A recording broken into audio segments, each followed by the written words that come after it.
In 1995, a hiker vanished in Oregon's mountains. The villagers soon began to propagate rumors. People began to claim that the man had contracted Hill's fever, an animal-borne infection. However, the indigenous people call it the face of the wolf. One day Grady and his son Blake go hunting in the woods. Blake keeps getting distracted by things like the mushrooms and the birds, so Grady chastises him and tells him that survival depends on paying attention. Just then, Blake notices Grady confirms it's a deer after noticing anything nearby. As he turns around, Grady gets ready to shoot it. However, the deer flees. Grady turns around once more but is unable to locate his son. In the meantime, Blake has discovered a nice place to wait for the deer, but instead, he spots an enigmatic creature that simply vanishes. A few seconds later, Blake hears some growling as he searches for it once more. Blake was terrified. As the roaring gets louder, he starts to back away. Blake is abruptly taken aback by a figure, but Grady is reprimanding him for disobeying orders. There's more rustling now. Grady and Blake quickly hide in the hunting blind after spotting danger amid the trees. A weird thing is mounting the ladder to approach them, so he prepares his revolver for fire. Grady prepares to fire his gun since an enigmatic thing is ascending the ladder to get to them. Following its unsuccessful attempt to break down the door, it attempts to remove the blinds by moving around them. When an animal suddenly emerges nearby, the creature leaps down to attack it. As soon as Grady peeks and finds a mauled deer on the ground, he also sees the thing close by. He attempts to kill it, but it instantly flees, and the sound of its howling reverberates across the forest. When Blake asks what it was, Grady says it was a bear. That evening, Grady gives his friend Dan a call to inform him that he saw the wolf. It's revealed he's been taking notes and has been researching this mysterious beast for a while. Grady maintains that it's to protect their children, but Dan doesn't see the value in pursuing it. As Blake examines his father's tattoo, he hears this. Blake married Charlotte 30 years later, and the two of them have a daughter named Ginger. Blake gets a crucial letter one evening along with some keys. After going missing for years, it turns out that the state of Oregon has formally declared his father dead. Blake is still in astonishment, even though he anticipated this would happen eventually. He confesses that he left his father as soon as he was old enough and wishes he had stayed with him longer. Blake meets Charlotte at work the following day and tells her that he feels like they haven't been spending as much time together lately and that receiving the letter has inspired him to spend more time with his loved ones. Blake says the family can spend the entire summer in Oregon as he has to go there to get everything Grady has. Later, while traveling to Oregon, Blake spots two roads ahead and stops the vehicle. They don't have service here, so he tries looking at the map on his phone. As the armed man approaches, Ginger tells her parents that she has spotted a man in the hunting blind. This turns out to be Blake's childhood pal and Dan's son, Derek. Derek offers to drive them there and gets in the car, explaining that not many people live in the area anymore and that the normal route to Grady's former property is blocked. The journey is cut short in the evening when the enigmatic creature unexpectedly shows up in the middle of the road, proving to be a wolf. Blake quickly maneuvers the vehicle to avoid him, but it crashes into a ditch and becomes trapped on a tree. Blake is fortunate enough to regain consciousness fast and check on his family, who are doing well. Derek opens the door in an attempt to get out, but the vehicle is on its side, and he falls to the ground. Blake instructs his family to cautiously crawl out the window, but they hear someone snarling just then. As they watch a wounded Derek moan on the ground, Blake instantly rushes for the door to shut it as they notice the wolf approaching in the rearview mirror. Blake is injured by the shattered glass after the wolf unexpectedly smashes the window. After that, the wolf leaps on Derek, kills him, and drags the body away. Taking advantage of the opportunity, Blake and his family get off the truck and head for Grady's house. The wolf emerges behind them and starts pursuing them when they eventually spot it. The family finally makes it to the building after running as quickly as they can.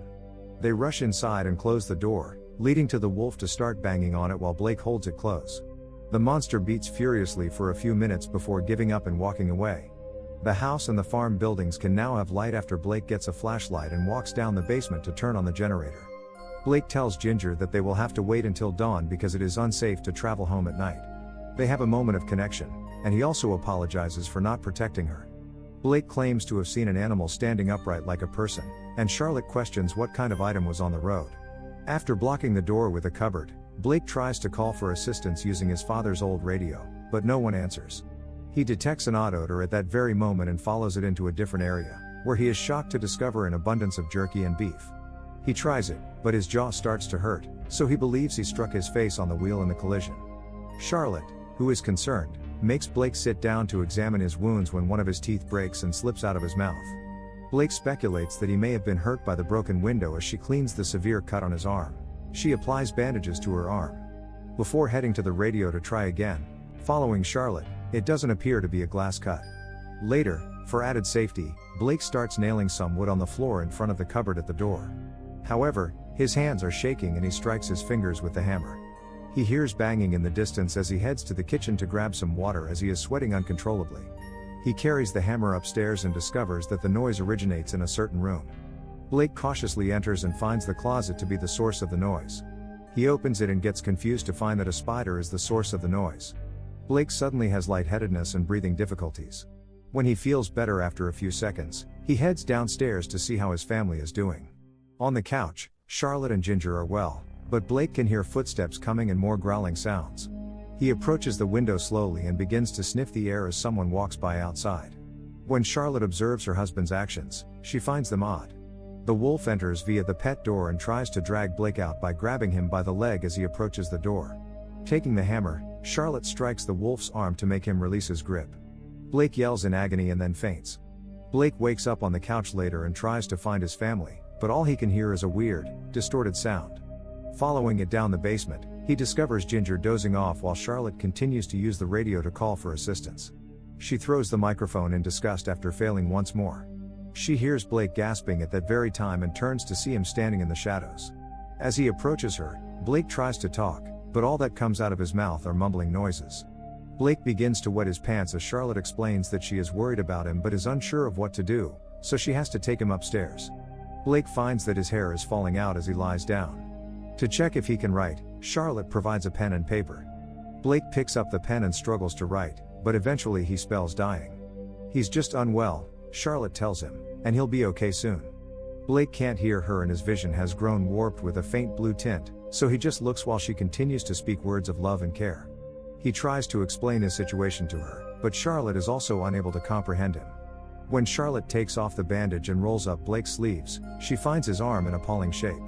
In a panic, Blake flees from his wife and begins frantically scratching his arm against the wall. Blake then begins licking the wound, much to Charlotte's dismay, and as he nibbles, more teeth fall out.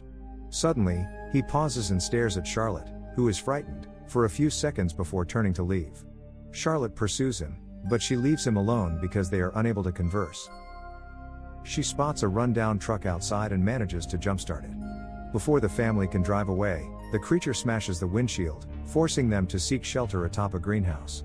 Blake signals Charlotte to take Ginger back to the house and runs in the opposite direction to make the monster follow him. Moments later, a limping and more deformed Blake returns. He vomits a severed finger and menacingly approaches Charlotte, scaring her and Ginger. Realizing the danger he puts them in, he prepares to leave, but the creature finds its way in and attacks them. Blake puts himself between the monster and his family, and in the struggle, he bites the creature's neck and kills it. Recognizing a tattoo on its arm, Blake realizes the monster is his infected father. He runs outside, the final stages of his werewolf transformation taking hold. Unable to control himself, he attacks his family, who flee to a nearby barn. Blake claws his way in, using his newfound night vision to sneak towards them in the dark, but is caught by a bear trap that Charlotte laid down. He chews off his ensnared foot and continues pursuing as Charlotte and Ginger flee to the surrounding forest and hide in a hunting blind as the sun rises. Blake climbs up, and Charlotte points a rifle at him. Realizing Blake is in pain and wants to die, the family shares a final look as Blake lunges and Charlotte fatally shoots him. They comfort a dying Blake before walking out of the forest, taking in the beauty of a valley he once described seeing as a child. Thanks for watching. Don't forget to like and subscribe for more amazing videos.